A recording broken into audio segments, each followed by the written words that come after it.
I'd been scrubbing his floors for 6 months when I realized I'd fallen in love with him.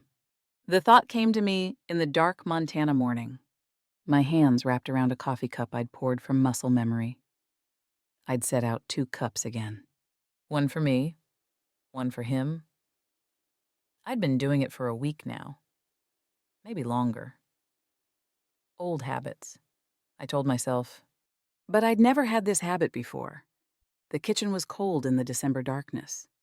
I lit the stove and measured coffee grounds with the precision I'd learned from doing this same task in 3 different houses before this one. Never stayed longer than 8 weeks in any of them. Safe number long enough to save money, short enough to stay forgotten. 6 months here meant something had changed. I was afraid to know what. I touched the locket hidden beneath my collar. My mother's locket. The only thing I'd taken the night I ran. Inside was a photograph of my parents in formal dress. Me as a baby in a christening gown. Catherine Aldrich engraved in script so fine you needed good light to read it. That was my real name. The one I'd buried 6 months ago when I stepped off the train in Montana and became Kate. Just Kate. No last name offered, none asked. The smell of coffee mixed with pine from the Christmas wreath I'd hung above the window. My mother's tradition, bleeding through despite my best efforts to forget. I'd spent 20 years in my father's mansion learning which fork to use, which men to smile at, which dreams to abandon. Then he'd told me I'd marry Marcus Pemberton in the spring. Not asked. Told. I could still feel my father's hand on my elbow in that ballroom. Too tight to be affection. Marcus Pemberton's smile that never reached his eyes. The ruby ring he'd tried to force on my finger, ostentatious. Heavy. More shackle than promise. You'll marry him, Catherine. The merger depends on it. Not a question. Never a question with father. So I'd run. Took nothing but my mother's locket and the clothes I could carry. Became a woman who knew how to make coffee on a wood stove. How to wake before dawn without a maid's help. How to scrub floors until her hands cracked and bled. Eastern women weren't supposed to know these things. Every morning I proved I wasn't who I'd been. Every morning I wondered who I was becoming. I heard his footsteps on the stairs. I'd started listening for them sometime in the last month. Started recognizing his particular rhythm. Heavy on the 3rd step. Pause at the landing. Quicker down the last 4. I wondered when that had happened. When his silence became something I recognized in a room. Mr. Brennan entered the kitchen, hat already in hand, though dawn hadn't broken yet. He saw the 2 coffee cups and something flickered across his face. He didn't mention it. Neither did I.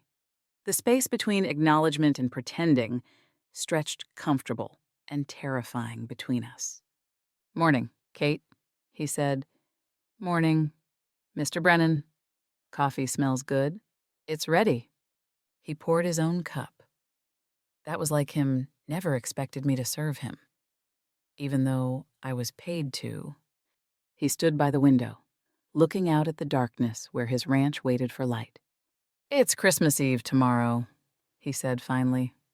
Never was much good at celebrating. "You know anything about that?" I knew everything about that. Crystal chandeliers and orchestras playing in marble halls. Servants decorating for weeks while I watched from the stairs. Alone in my silk prison. A little. I lied. "Maybe you could help me, then," he said. "If you're willing." I should have said no.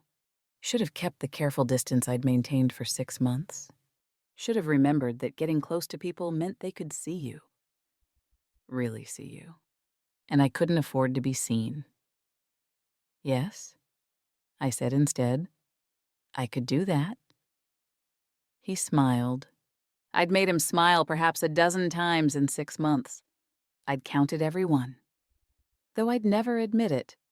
I'd scrubbed floors in 3 different houses before this one. Never stayed longer than 8 weeks. Safe number long enough to save money, short enough to stay forgotten. 6 months here meant something had changed. I was afraid to know what. But I also knew I'd traded crystal chandeliers for kerosene lamps and somehow slept better. Traded silk for calico and felt more like myself, whatever self that was. I should finish the kitchen, I said, retreating to familiar ground. It can wait, he said. It's almost Christmas, Kate. Even the work can wait. I wondered if he knew what those words cost me. Permission to rest. Permission to be something other than useful, I said. All right then. He found me in the kitchen on Christmas morning, flour on my apron, trying to remember how my mother used to make cinnamon bread. The memory was slippery. I'd been so young when she died, and Father had hired cooks immediately after, but I remembered her hands moving through dough, the way she hummed while she worked, the way the kitchen had felt warm when she was in it. Smells like heaven in here, Mr. Brennan said from the doorway. I startled, nearly dropped the bowl. I'm making bread for Christmas. I can see that. He paused. I brought pine branches for decorating. If you're still willing to help. We spread the branches across the table in the main room.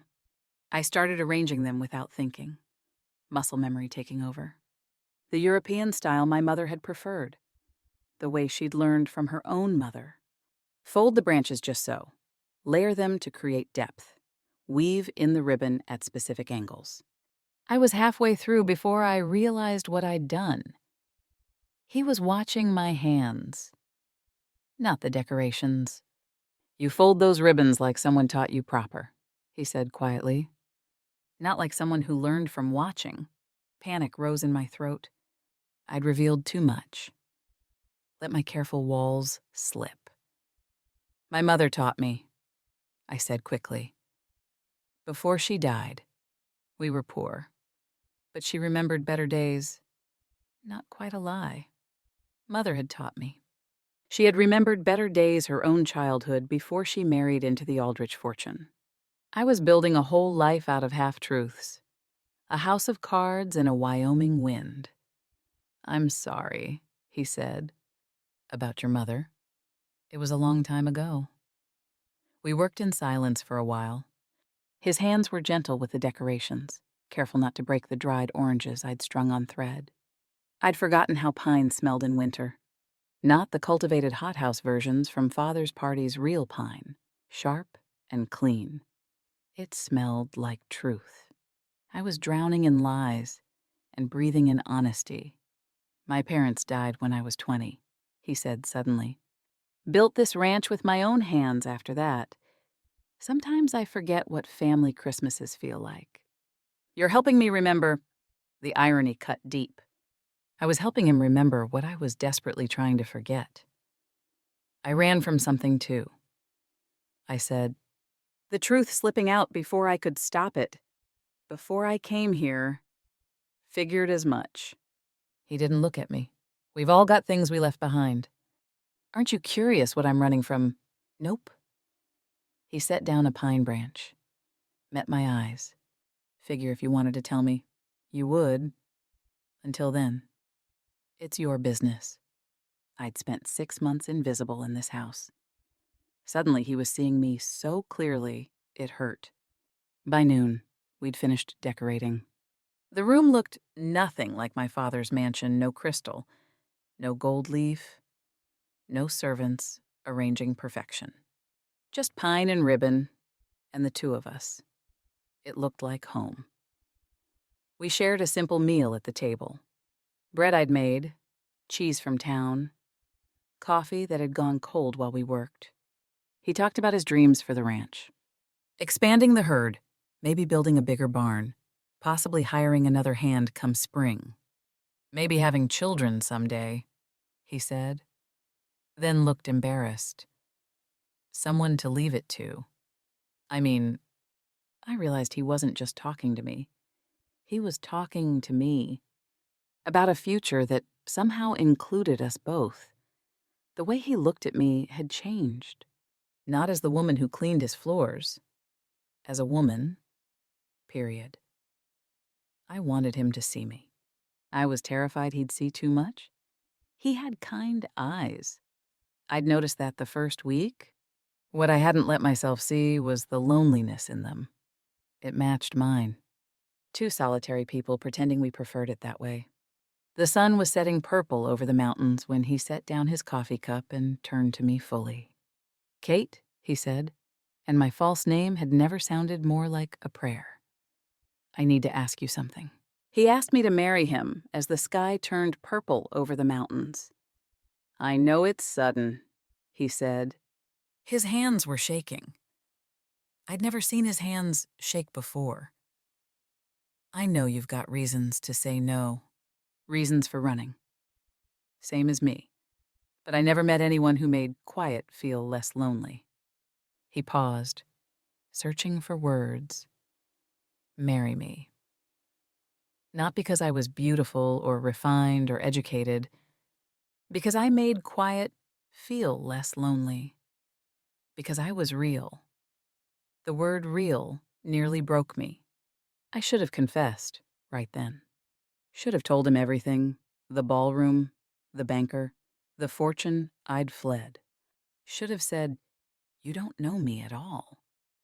I'm not real. I'm a lie wearing a calico dress." But I wanted this. God help me. I wanted this more than air. "What if you find out I'm not who you think I am?" I whispered. He considered that seriously. "Then we'll figure out who you are together." Together. The word was a promise I desperately wanted to keep and knew I'd probably break. My mind raced through possibilities. I could tell him now, risk losing this before I even had it. I could run again. I was good at running. I could say yes and hope the truth never caught up. I chose blindly. Yes. My voice shook, but I said it clearly. "Yes, I'll marry you." I said it knowing exactly what I was risking. I said it anyway. My first truly selfish choice. He kissed me then. Careful and tender. Like I was something precious that might break. I tasted my own future on his lips, sweet and short. 3 days. My instincts whispered, "You have 3 days before everything burns." He pulled back, reached into his pocket. "This was my mother's," he said, holding out a simple gold band. No diamonds, no rubies, no ostentation. Just a circle of promise. It was nothing like the ring Marcus Pemberton had tried to cage my finger with. This one felt like a promise I could maybe keep. I was wrong, but I didn't know that yet. We married the next day, justice of the peace in town. No witnesses except the clerk who signed the papers. I wore my best calico dress, still plain, still poor, still not me. Or maybe finally me.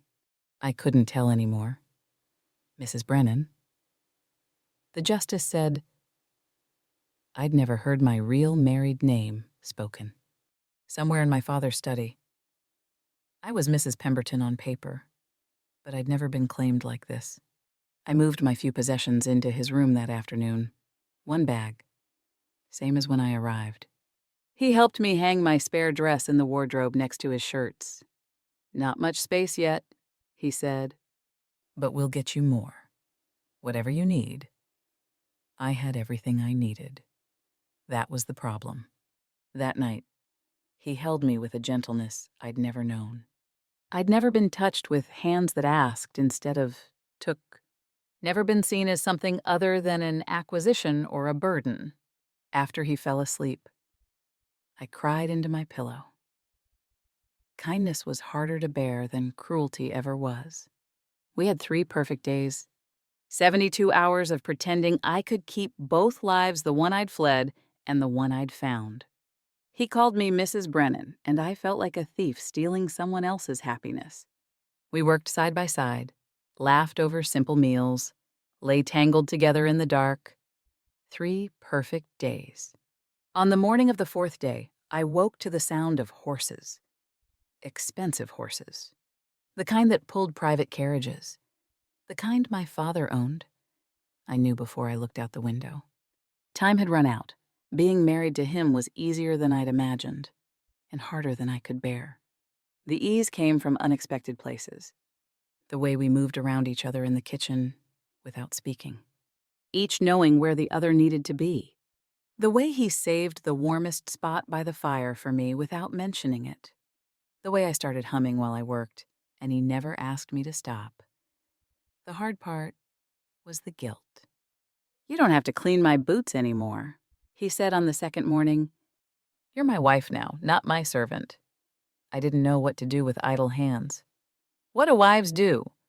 I asked. "Be happy," he said, like it was simple. I'd never tried that before. We compromised. I'd help with the house, but we'd work the ranch together. Partners, not master and servant. He taught me to rope that afternoon. I was surprisingly capable Eastern riding lessons translating to Western work in ways I hadn't expected. I lassos my first fence post, and his pride in me made my chest ache. "You're a natural," he said, grinning. Eastern ladies I've met couldn't handle this. I froze. "I'm not like the Eastern ladies you've met." "No?" he agreed, studying me with new curiosity. "You're not?" I'd revealed too much again. But he didn't press. Just moved on to teaching me how to check fence lines for damage. This is partnership, I thought. This is what they never told me marriage could be. We worked until the sun started setting, then came in cold and tired. He built up the fire while I made coffee. We sat together at the table, his chair pulled close to mine, our shoulders touching. "I've been alone on this ranch for 5 years," he said quietly. "Built it from nothing. Proved I could survive by myself. Thought that was enough." He turned to look at me. I was wrong. This having someone to build with instead of, for it's different, better. I wanted to tell him, wanted to say, I understand. I spent 20 years in a mansion full of people, and I was more alone than you've ever been. This is different for me, too. Instead, I said, I'm glad I stayed. Me too. Every kindness was a knife. He trusted me, completely showed me where he kept the ranch money. Asked my opinion on which cattle to sell come spring. Told me his dreams for the future. Our future. "You're smarter than me with numbers," he said, showing me the ledger. "Maybe you could help organize this mess." I could. I'd had tutors in mathematics, in accounting, in running a household's finances. I couldn't tell him that. I took the ledger and started making sense of his scrawled notes. Found places where he was losing money, suggested reorganization. He watched me work with growing amazement. "Where'd you learn all this?" "Books," I said, half true. I'd learned from books, and tutors, and Father's accountant who'd taught me for fun. That night in bed, he pulled me close. "I thought I'd die alone on this ranch," he whispered into my hair. "Then you showed up, flower in your hair, wouldn't look me in the eye." I knew even then. My heart was breaking. He thinks he knows me. He knows a ghost. "Knew what?" I asked. "That you'd change everything." I counted the lies between us after he fell asleep. 47 by my tally. 47 times I'd deflected, redirected, half-truthed my way through conversations. I was building our marriage on sand. The tide was coming. I wondered when I'd started counting his breathing. When did it become my lullaby?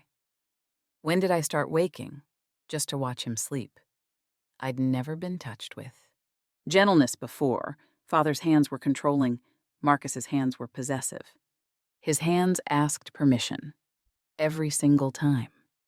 I didn't know bodies could ask instead of take. On the third night, I woke to find him watching me in the moonlight. "You all right?" I whispered. "Making sure you're real," he said. Sometimes I think I dreamed you up. I turned away so he wouldn't see me cry. Real. I was the least real thing in his life. And I was going to destroy him with it. I almost told him everything on the morning of the 4th day. We were eating breakfast eggs I'd cooked, bread from yesterday, coffee that had become our morning ritual. Simple food, simple moment. He was talking about the future again. Been thinking we could expand the ranch in a few years. He said, maybe build a bigger house. Room for children. If we're blessed that way. He looked at me with such hope, such trust. I trust you with my whole life. Kate. The words unlocked something in me. A confession rising like floodwater, impossible to hold back. There's something I need to tell you. I started. The door burst open. Ranch hand. Out of breath. Snow in his hair. Mr. Brennan, sir. North fence broke in the night. Cattle scattered. Need all hands. The confession died in my throat. Relief and self-disgust warred in my stomach. Coward. You're still running, even while standing still. I'll help, I said. Standing. Kate, it's freezing out there. I'll help, I repeated. We worked for hours in bitter cold. I proved myself more capable than he expected, and he couldn't hide his surprise. Most women I know wouldn't last 10 minutes in this weather, he said. I'm not most women. His eyes narrowed slightly. No, you're not. Where'd you really come from? Kate, I changed the subject too quickly. He noticed. First seed of doubt. Planted in frozen ground. We were crossing the creek when the ice cracked beneath me. I slipped. Would have fallen into freezing water. But he caught me. Pulled me hard against him. Both of us breathing harsh clouds into winter air. I've got you, he said. Always. The promise I couldn't accept, because I didn't deserve it. That night, alone while he tended the horses, I examined my mother's locket. I'd hidden it so carefully for 6 months. Terrified of discovery. I opened it with shaking fingers. The tiny portrait of my parents in formal dress. Me as a baby in a christening gown. Catherine Aldrich, engraved inside. My real name, the one I'd buried. I held the locket over the fire. Should burn it. Should burn the past completely and commit fully to this new life. But I couldn't do it. My mother used to say, lies of omission are still lies. Catherine. But what's the truth when your whole life is an omission? When your real name feels more false than the fake one I wanted to tell him, wanted it like drowning wants air. But every time I tried, I saw his face when he'd realized not who I was, but who I wasn't. The woman he married didn't exist. How do you confess to being a ghost? I'd run from a cage, but built a new one from silence. The bars were prettier, they still locked. I put the locket back in its hiding place and went to bed beside him. He pulled me close in his sleep, whispered my name, my false name, like a prayer. I lay awake until dawn, knowing time was running out, unable to stop it. The chickens would come home to roost. Mine wore expensive tailcoats and traveled in my father's private railway cars. They arrived in a black carriage on the 5th day, and I knew my reckoning had come. I was making bread again, the domesticity of it almost laughable now. My hands were in dough when I saw them through the window.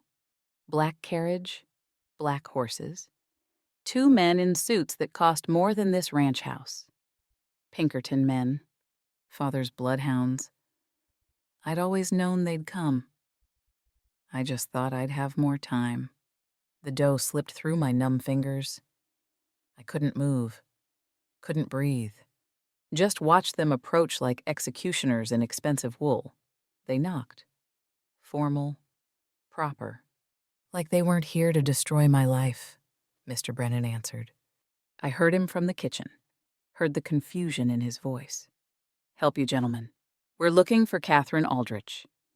The lead investigator's voice, cold and professional. We have reason to believe she may be in this area. No one by that name here? Perhaps you know her as Kate Silence, then footsteps. My husband appearing in the kitchen doorway, his face asking questions I couldn't answer. The investigators followed him inside, cataloging everything with professional eyes, my calico dress, my work-roughened hands, the flour dusting my apron. They saw how far I'd fallen, how free I'd become. "Are you Catherine Aldrich?" the lead investigator asked me directly. I could have lied, should have lied, but I was so tired of lying. Yes. My husband's sharp intake of breath cut deeper than any knife. The investigator pulled out a photograph, slid it across the table toward Mr. Brennan. Miss Aldrich is the heiress to the Aldrich Railroad fortune. Runaway bride. Her father has offered a substantial reward for her safe return. I watched my husband pick up the photograph. Watched him see me, really see me, for the first time. Wrong me. Other me in pale blue silk at some society function. Pearls and jewels and perfect curls. Another world. Another woman. He stared at the photograph, then at me, back to the photograph. "Is this you?" His voice was barely a whisper. "Yes." I watched him rebuild his understanding of our entire relationship. Every conversation, every moment, every truth I'd told, and lie I'd hidden. Watched it all collapse and reform into something I couldn't recognize. "Miss Aldrich is engaged to Marcus Pemberton," the investigator continued, relentless. "A prominent banker. The wedding was to take place this spring. Her disappearance has caused considerable distress to both families." "She's married to me," my husband said. His voice was steady, but his hands were shaking. "We married 5 days ago." The investigator's smile was cold. "Under what name did she sign the marriage license?" Silence. "Kate." My husband said finally, "Just Kate." But no surname. She said she didn't have family to take a name from? That she was alone. Another lie. Layer upon layer of lies. "Then I'm afraid the marriage may not be legal," the investigator said smoothly. Fraud. Use of false identity. My employer's lawyers are prepared to file for annulment immediately. Everything I'd built paper and wind. You can't just take her. My husband said, "Anger building now, protective and fierce. She's not property." Neither does her husband apparently know what he's collected. The investigator replied, "Miss Aldrich, your father expects you to pack your belongings and return immediately. He's willing to overlook this unfortunate episode if you fulfill your obligations." "No," I said, my first word since confessing my name. "I'm sorry. No, I won't go back." The investigator's expression didn't change. "You have until tomorrow to reconsider. We've taken rooms in town. Mr. Aldrich will arrive personally if necessary." They left. The door closed behind them with terrible finality. My husband stood frozen by the window, watching their carriage disappear.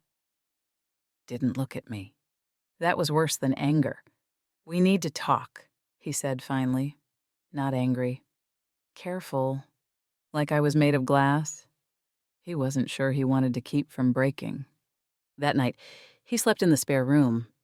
I lay alone in our bed, listening to the wind, counting the cost of every lie. I packed my bag at midnight, moving silent as I'd learned to be. Running was supposed to get easier. First time I'd been terrified fleeing my father's house in the dark. Every sound a potential discovery. But this time felt different. This time, I was running from home. When had that happened? I took only what I'd brought: few clothes. Mother's locket. The money I'd saved. Left everything else. Left his mother's ring on the pillow, beside the indent where my head should have been. I'd stolen enough. His trust, his hope, his idea of who I was. I wouldn't take this too.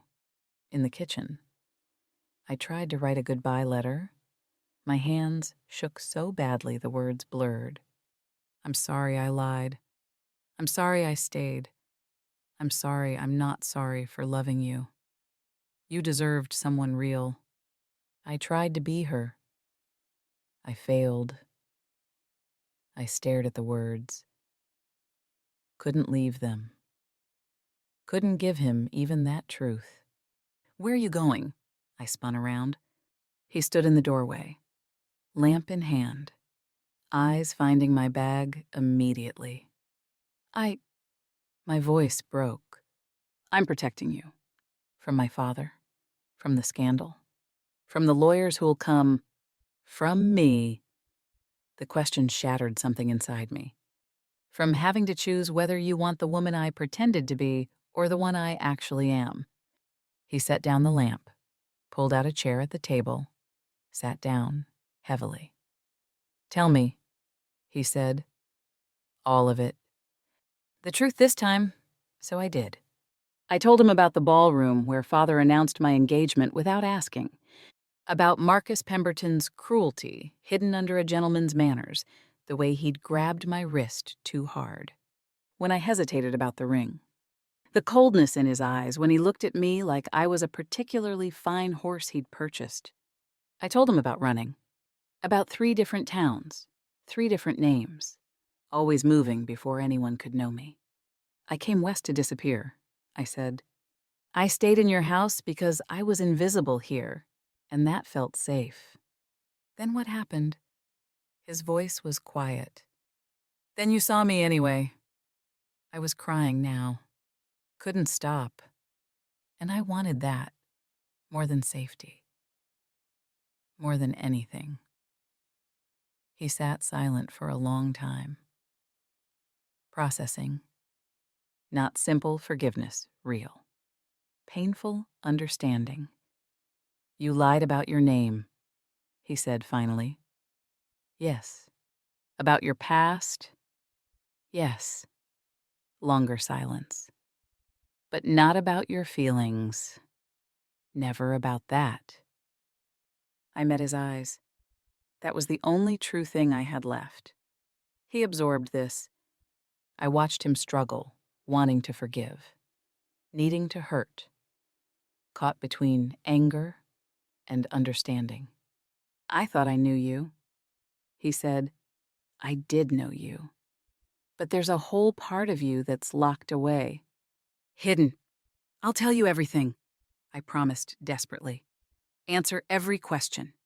I couldn't lose you before I'd even really had you. I'm not angry you ran from that life. His voice was rough. I'm angry you didn't trust me with the truth. Fair. Painful. Real. We sat in silence as the lamp burned low. Finally, he asked the only question that mattered. What do you want? Kate or Catherine? Who are you? I'd spent 6 months believing if he knew the truth, he'd hate me, sitting there, truth laid bare between us. I learned something worse. He might forgive me when I couldn't forgive myself. I don't know anymore, I whispered. I just know I want to be whoever I am here. With you. If you'll let me... He stood, walked to the window, stared out at the darkness. If I ask you to stay, will you? Yes. Even if your father threatens, even if lawyers come, even if this gets hard, yes. He turned to look at me. Then stay. We'll figure out the rest. Not forgiveness, yet forgiveness takes time, but commitment to try. My mother used to say, love is choosing someone every day. I'd been choosing him in secret. Now I'd have to choose him in truth with my father watching, with the world knowing, with no more hiding. That was the part that terrified me. We didn't sleep together that night, but we stayed awake together, talking until dawn came gray over the mountains. I told him everything, every ball I'd attended, every expectation I'd failed, every time Father had sold pieces of my future without asking. And he told me about building this ranch from nothing, about the loneliness that had become normal, about seeing me in the kitchen that first day and thinking, maybe it wasn't forgiveness yet. But it was honesty, finally, honest. And when the investigators came back with my father in tow, we'd face them together, standing side by side. No more lies. I was more terrified than I'd been running away. Turned out staying was the scarier choice. It was also the right one. My father arrived at noon, and I met him standing. I watched from the window as his carriage approached bigger, more expensive than the investigators had been. Black lacquer, gold trim, matched horses. Everything about it screamed money and power. Everything I'd run from. My husband stood beside me, his hand finding mine. Ready. I wasn't. I went anyway. Father stepped down from the carriage like he was descending from a throne. Perfectly tailored suit, gold watch chain. The same cold eyes I'd seen across a ballroom 6 months ago. He saw me on the porch and stopped. I knew what he saw: calico dress, work-roughened hands, hair in a simple braid instead of carefully arranged curls. The daughter he'd groomed for society marriage, transformed into a ranch wife. His mouth thinned with displeasure. "Catherine," he said. Not a greeting. A command. Enough of this nonsense. Gather your things. Hello? Father. I didn't move from my husband's side. This is family business, Father said, dismissing Mr. Brennan with a glance. Please, leave us. He is my family, I said. First time claiming it publicly. Father's face darkened. You married this man under false pretenses. The marriage isn't legal. My lawyers have already filed for annulment. I married him because I wanted to. You'll marry Marcus Pemberton as arranged. The contracts are signed. The merger depends on it. There it was. The truth he'd never spoken plainly before. I wasn't his daughter. I was a contract clause. I won't go back, I said. Father stepped closer, lowered his voice to the tone he'd used my whole life to make me comply. Return home, marry Marcus, and this unfortunate episode will be forgotten. I'll even allow you to keep some dignity. Or I'll disinherit you completely. Cut you off without a cent. You'll have nothing. He paused, letting the threat land. You'll die poor and forgotten in this wasteland. I'd spent 20 years being Catherine Aldrich. Perfect daughter. Trained for society marriage. 6 months being Kate the servant. 5 days being Kate Brennan. Wife. Standing on that porch, facing my father, I finally understood who I actually was. Someone who'd rather have nothing on her own terms than everything on someone else's. I already have nothing. Father, I said clearly, I had everything in your house. Everything but choice. I'll take poverty with freedom over wealth in a cage. His face flushed with rage. You're throwing away your entire future for a ranch hand. For this, he gestured dismissively at the modest house, the simple land. I'm claiming my future. There's a difference. He tried a different approach. Manipulation instead of threats. Your mother would be ashamed. The words were meant to cut. They did. But I stood my ground. Mother taught me what love looked like. I said, she and you, before ambition took you. This, I gestured at my husband, is what she would have wanted for me. Love. Real love. Father's eyes held no warmth, only calculation. I'd mistaken ownership for love my whole life. Standing beside a man whose eyes held actual love, the kind that asks instead of takes, I finally understood the difference. I could ruin him, Father said quietly. The real threat now. The one that might work. Destroy this ranch. One word to my business associates and he'll lose everything. Fear spiked through me. He could do it. Would do it. But my husband spoke before I could. Then do it, he said calmly.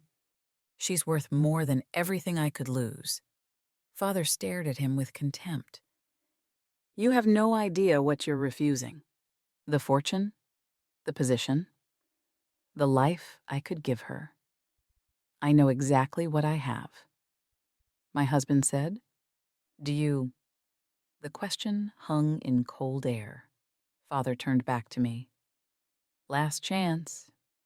Catherine, come home now, or you're no daughter of mine. The grief hit unexpectedly. I loved him still. Wished desperately it could be different. But I knew what I had to choose. Maybe I'm not your daughter anymore, I said softly. But I'm my mother's, and she would have wanted me to choose love. He stared at me for a long moment. Then he turned and walked back to his carriage without another word. I watched the black carriage disappear down the road, carrying my old life away with it. My knees gave out. My husband caught me, held me as I shook, with sobs, grief and relief tangled until I couldn't tell them apart. I may have just cost us everything. I whispered into his chest. You just gave us everything that matters, he said. We stood there on the porch as winter wind blew across the ranch. I wore a calico dress, and my hands were rough from work. I had no fortune, no social position, no father. I had a husband who knew the worst of me and stood beside me anyway. I'd never been richer. That night, we returned to our bed. Not his, not mine, together. What now? I asked in the darkness. He pulled me close. Now we live. Simple as that. Hard as that. Beautiful as that. Spring came early that year. Or maybe I was just finally paying attention. The snow melted in March instead of April. Wildflowers pushed through half-frozen ground. The ranch came alive with new calves, new growth, new possibilities. I came alive too. We heard nothing from Father for weeks. No lawyers, no threats, no attempts to ruin the ranch. The silence stretched until I finally understood he'd let me go. In his way. Maybe that was love, too. We consulted a lawyer in town about the marriage. He confirmed what we'd hoped it was legal. Common law precedent, no fraud for financial gain. Just a woman using a nickname. I was legally Mrs. Brennan. Legally his. The town learned my story through gossip. Of course, small western towns have no secrets. Some judged the wealthy woman playing at poverty. Most accepted. This was a place built by people running from something. I found my place slowly. Started teaching children to read on Sundays after church. Used my education differently. Better. Not to prove worth to society, but to give something back to the community that had accepted me. I worked the ranch alongside my husband. Applied my mathematics to the books and found we'd been losing money through poor accounting. Fixed it. We started making a real profit. Turns out Eastern education is useful, I said, showing him the corrected ledgers. Turns out my wife is brilliant, he said, kissing my temple. My wife still made my heart skip. One morning in late spring, I examined myself in the mirror. Sunburned face, calloused hands, simpler dress, hair in a practical braid. I looked nothing like the Catherine Aldrich in that photograph. I looked happy. I'd spent 20 years becoming Catherine Aldrich. Took 6 months to become Kate Brennan. But all of this taught me to become myself. I started wearing Mother's locket openly. No more hiding. My husband asked about it one evening, and I told him everything. Showed him the inscription, the photograph inside, the family I'd come from. Catherine Aldrich, he read aloud. That's a beautiful name. It was a cage. No. He handed the locket back carefully. It was part of you.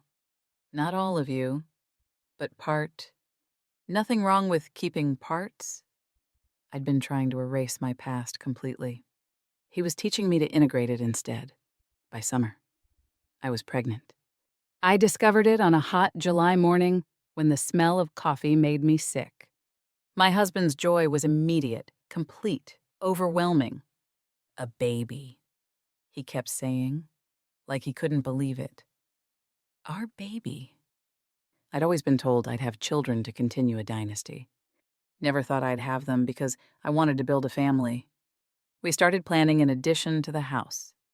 Nothing fancy, just more rooms for a growing family. A letter arrived in August, my father's handwriting on expensive stationery. My hands shook as I opened it. Catherine, it read, I trust you are well situated. Your mother's sister asks after you. I have informed her you are alive and content. That is all I will say on the matter. Your father. Not an apology, not reconciliation, but reaching out.